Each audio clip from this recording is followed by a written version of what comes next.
Welcome to another deep dive, this time into a really haunting case. It's called the I-70 Strangler. Ooh, So yeah. this one, it took place between 1980 and 1991. Okay. And during that time, at least 12 young boys and men Aw. were found dead along Interstate 70. Oh my goodness. And as you can guess from the names, they were all strangled, and their bodies were left in really similar ways near the highway. Mm. It's officially unsolved. Oh wow. But today we're going to kind of go through the facts, the suspects, Yeah. and also how this case, I think, really shows the challenges that investigators faced before we had things like DNA testing. Right. So what makes this case so intriguing is the killer's method of operation, or MO. Mm-hmm. There's a pretty consistent pattern Yeah. throughout all the murders, Yeah, okay. but there's also like just enough variation to make you wonder if it was maybe more than one person. I see. So let's start with what we know for sure. Okay. The victims were often found naked or partially clothed. And they were always left in these pretty isolated areas like, rivers or streams or ditches. Hmm. So, like, do you think maybe the killer was trying to choose locations near water on purpose? Right. Like maybe trying to wash away evidence or something? Yeah, I mean, it makes you wonder what was going through their mind, right? Like, Yeah. why choose those specific spots? Totally. And also the fact that they were all strangled, that's pretty significant too, right? Yeah, the strangulation method, it's so personal, Hmm. right? It's hands-on. Uh-huh. You would think that that would suggest, like, a need for control. Like, the killer wanted to have that power over their victims. Yeah. It's really disturbing when you think about it, like the psychology behind that. Uh-huh. Um, So we know that most of the victims, they frequented gay bars in Indianapolis, Okay. and some of them were involved in sex work too. I see. So does that point to the killer possibly being familiar with that community? Right. Maybe even part of it? It's possible. I Yeah. mean, targeting a specific community like that, it suggests that the killer was at least comfortable in those environments. You know what I mean? Like, able to blend in and gain the trust of potential victims. Yeah, and there's one victim whose case really captured the public's attention, and that was Delvoy Lee Baker. Okay. He was only 14 years old. Oh, wow. He was last seen getting into a blue van, Mm. and witnesses, they even described the driver as like this young white man with like a bushy mustache. Oh, okay. And so his parents said that Delvoye had called home that evening, saying that he'd be late because he wanted to see a movie. Mm-hmm. But later it came out that he and a friend had actually been frequenting those same gay bars for months Oh, wow. and even engaging in sex work. Oh, my goodness. So Delvoye's case, though, it kind of throws a wrench into the whole investigation. How so? Well, 'cause like, was his murder really connected to all the others? Right. Because he's the only black victim in a group of white victims? Hmm. And his age also makes him like a total outlier. Yeah, he doesn't fit the profile. Right, so could there have been multiple killers operating in the same area with similar MOs? It's possible, right? Yeah. It's definitely something investigators had to consider. Right, so like how did investigators handle a case with so many potential variables? Well, in 1982, they formed a task force to specifically address the I-70 killings. Okay. And the FBI got involved too. Oh, wow, so they brought in the big guns. Yeah, like that's a huge escalation. It shows how seriously they were taking this case. Yeah, and this is where it gets really interesting. Okay. Because the FBI, they came up with two distinct perpetrator profiles.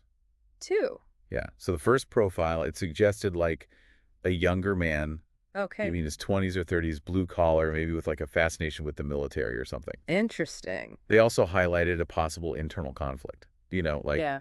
Maybe the killer outwardly expressed homophobic views, Right. but secretly struggled with their own sexuality. Uh-huh. So like leading to violence fueled by self-hatred and shame. Yeah, like a really twisted kind of motive. Right, exactly. And then the second profile, it painted like a completely different picture. Oh, wow. So this one was like an older man, maybe in his 40s. Okay. More established, potentially overweight, holding a respectable job. Mm. Maybe even married, but emotionally detached from his wife. Right. And he might have been attracted to younger men, but acted out violently to protect his seemingly perfect life. Okay. Like terrified of being exposed. Wow, so two very different profiles. Yeah. So with these two distinct profiles, Uh, investigators had to consider if they were dealing with like two separate killers right. operating in the same area. It's a chilling thought. It is. Yeah. So were there any early suspects that kind of fit those profiles? Well, there were a few leads. One was Duncan Patterson. He was arrested in 1982 for statutory rape. Okay. And it turned out that a friend of Delvoye Baker had actually seen him get into Patterson's van. Oh, wow. And so Patterson admitted to paying Baker for sex, but he claimed that he dropped him off safely afterwards. Okay. He even passed a polygraph. So they couldn't tie him to the I-70 murders, even though he knew one of the victims. Right. There wasn't enough solid evidence to connect Patterson directly to those killings, so they had to rule him out. It seems like a missed opportunity. It does, doesn't it? Yeah. Then there was also August Guscato, who was briefly investigated but dismissed pretty quickly. Makes you wonder if the police were too quick to dismiss potential suspects back then, you know? Right. Especially when they were kind of scrambling for leads. Yeah, it's like trying to chase a ghost just when you think you've got a grasp, it slips away. Exactly. But then the case took another dark turn. Oh, no. A possible link emerged between the I-70 Strangler and Larry Eiler, Okay. who was a convicted serial killer already on death row for similar crimes. Wait, a convicted serial killer? Yeah. This is getting intense. Tell me more. Okay, so Larry Eiler, he was convicted of murdering 21 young men Wow. in Indiana and Illinois, and his victims, they were similar to the I-70 Stranglers, you know, young gay men, and their bodies were also found near highways. Okay, but there were some key differences. Oh, yeah. What were those? Well, Eiler's killings happened over a much shorter period of time, Okay. and he mainly used a knife, not strangulation. But he was still dumping the bodies near highways. Right, but here's the intriguing part. Eiler's mother lived near where some of the I-70 victims were found. So was that geographic connection enough to make him a serious suspect? It was enough to raise some eyebrows for sure. Okay. And while he was on death row, Eiler, he actually tried to make a deal. What kind of deal? He offered to give information about other murders in exchange for like a reduced sentence or something.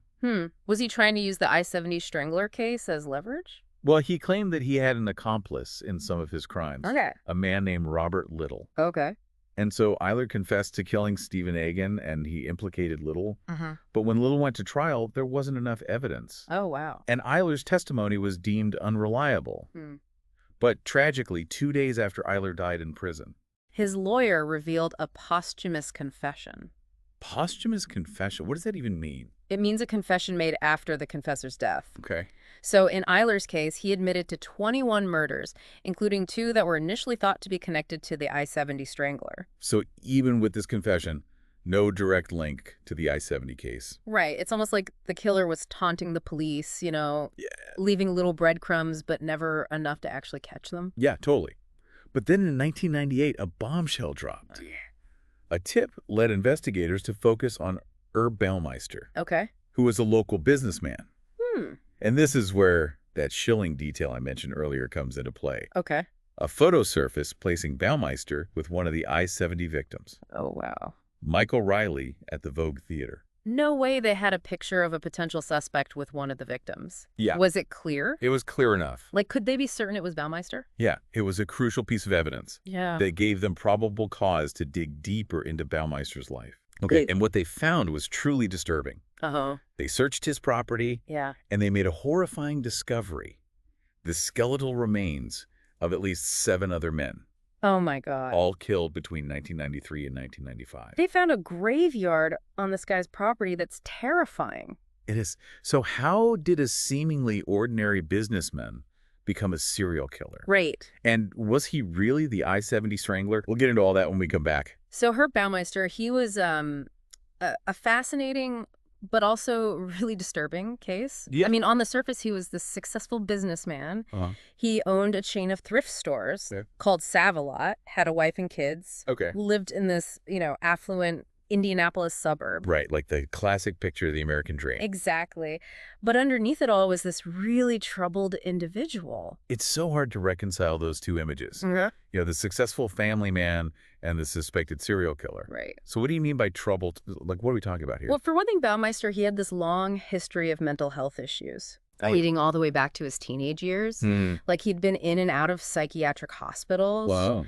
There were reports of, like, erratic behavior, cruelty to animals. Oh, God. Even this one really bizarre incident where he supposedly placed a dead crow on his teacher's desk. What? Seriously? Yeah. So were there any, like, warning signs back then that he might be capable of violence? Right. Or was this something that just kind of came out of nowhere? Well, looking back, there were definitely some red flags. Okay. Like employees at his stores, they described him as volatile and unpredictable. Hmm. And you know the most chilling detail? What's that? His wife, Julie, she actually reported finding skeletal remains in the backyard. She found skeletal remains and didn't call the police. Well, initially they thought the remains were just like anatomical specimens. Okay. You know, maybe something he'd acquired for some reason. Right. But as we know, that turned out to be a tragically wrong assumption. Yeah, it's like something straight out of a nightmare. Oh. Did Julie Baumeister, did she have any suspicions about her husband at that time?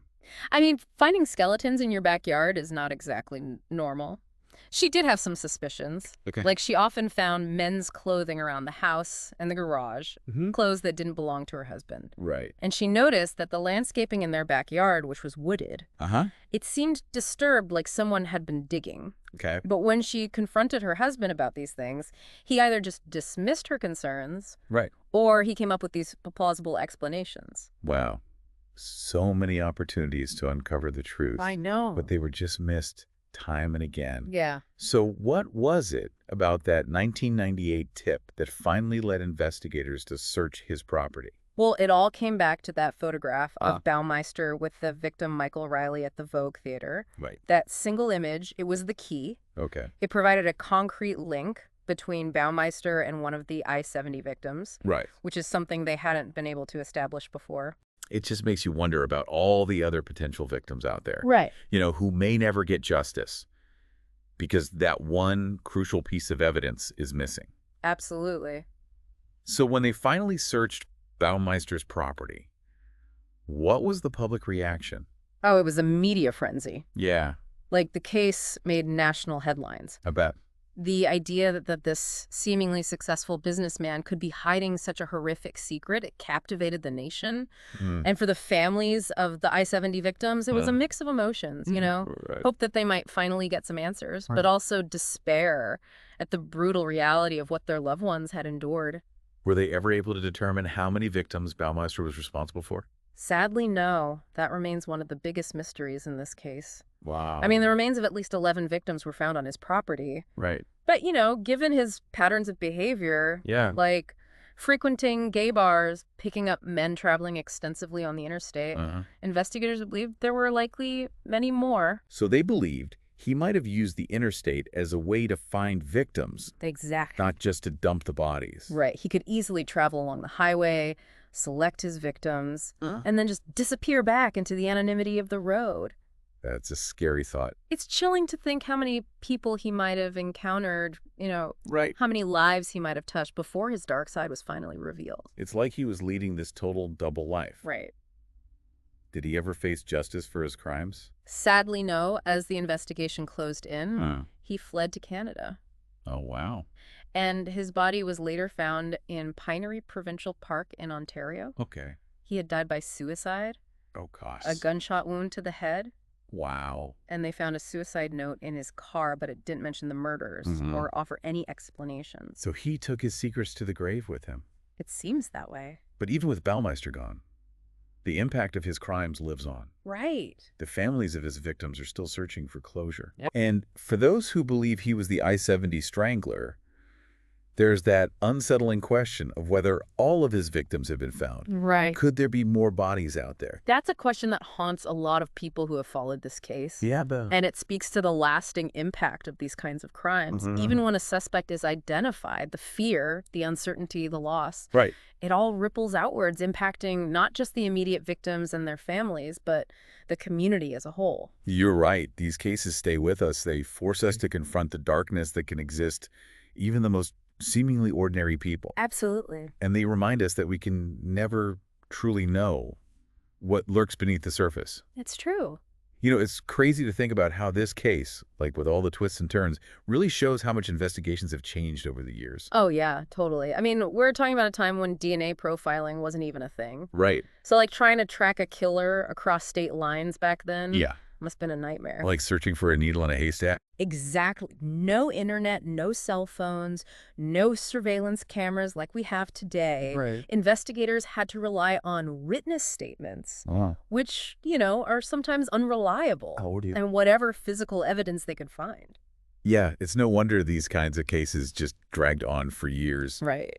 leaving communities terrified and families just desperate for answers. It's heartbreaking. It is, and it wasn't just the I-70 Strangler. Right. Like, think about the Green River Killer, BTK. Oh, yeah. Those cases went on for decades, Uh-huh. partly because of the limitations at the time. Right. Like the technology just wasn't there. Exactly. Yeah. Really makes you appreciate how far forensic science has come. Oh, absolutely. DNA testing has completely revolutionized criminal justice. And it's not just about identifying the guilty. Right. It's also about exonerating the innocent. Totally. Countless wrongful convictions have been overturned because of DNA analysis. Exactly. It's incredible, and yeah, it brings a measure of justice to those who were wrongly imprisoned. It's amazing how science can do that. It really is. Like, science is constantly trying to stay one step ahead of the darkness. Yeah. The constant battle. It is. And speaking of darkness, let's go back to those mannequins that were found on Baumeister's property. Oh, yeah, the mannequins. It's just so creepy. It's one of the most unsettling details of the whole case. Right. Like, some of them were dressed, some were posed suggestively. Yeah, and some reports even said that they were positioned to mimic the victims. It's terrifying to think about. It really is. It's like a window into Baumeister's psyche, Yeah. His fantasies, his obsessions. So do you think the mannequins served a specific purpose, or were they just like a creepy hobby? Well, some psychologists believe that serial killers use props like mannequins to act out their fantasies, Okay. to kind of rehearse their crimes. That's so disturbing. It's a chilling thought, but it's something investigators need to consider, when they're Yeah. building a psychological profile. It's like they're trying to decode this criminal mind. And sometimes those clues come from the most unexpected places. Absolutely, like a tire track or a fingerprint. A blood stain. Yeah. Or in this case, a collection of eerily posed mannequins. Right. The details matter. They do. They can unlock the secrets of a criminal mind. Yeah, it's what makes these cases so fascinating, so compelling, and so heartbreaking. It's true. So after this deep dive into the I-70 Strangler case, what's the takeaway for our listeners?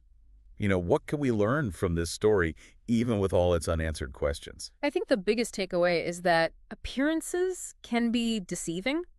Evil can hide beneath the surface of what seems like a perfectly ordinary life. Right, and even though technology has advanced so much since these murders happened, Yeah, the human element is still crucial. it is. Vigilance, awareness, a willingness to trust our instincts. Right. Those things are just as important today as they were back then. And we can't forget the victims. Of course not. Their stories need to be remembered, their lives honored, and the pursuit of justice, no matter how long it takes, is essential.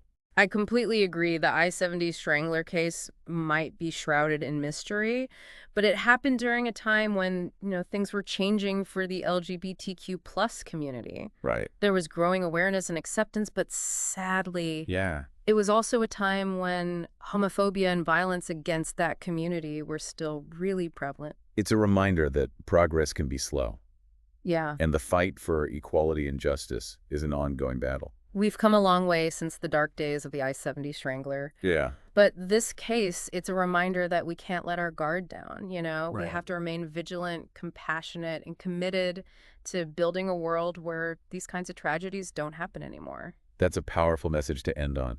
Thanks for taking this deep dive with us. It was my pleasure. We'll be back soon with another fascinating case, another story that needs to be told.